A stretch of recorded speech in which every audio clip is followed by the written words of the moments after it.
I hear more and more, it's all about our employee experience. That's what we're looking to invest in. That's what we're looking to continue to advance.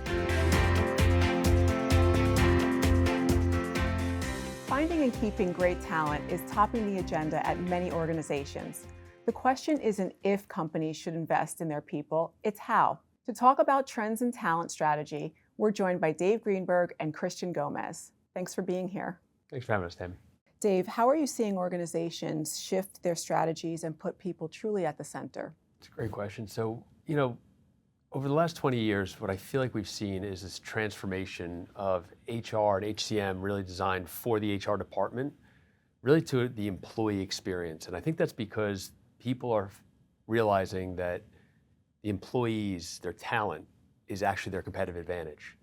So as that shift occurs, when you think about the design and the process of HR, instead of it being for the practitioner and for the HR professional, it's really being designed more and more for the employee experience, to give them purpose, to give them clarity, to give them well-being, and for the frontline leader who helps to keep them engaged.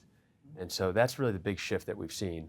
Yeah, and what I would say too is, it used to be viewed as just part of the HR function, and now I think more and more companies are seeing it's an imperative.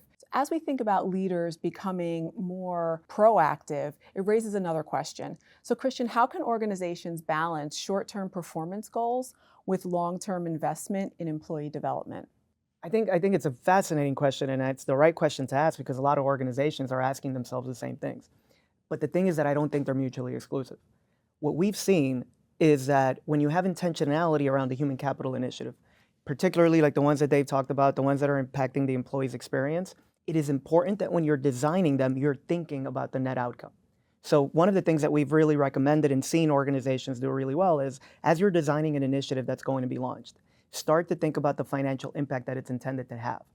As you're outlining that, start to take into consideration the operational impact. How is this going to engage with the employees as they're conducting their work? And then also bring in the impact that it might have on potential customers or the people that are engaging with your employees. If you're able to map that out at the beginning, before the initiatives are even launched or before the tools are even being selected, as they're playing out, you're going to see and be able to measure near-term impact.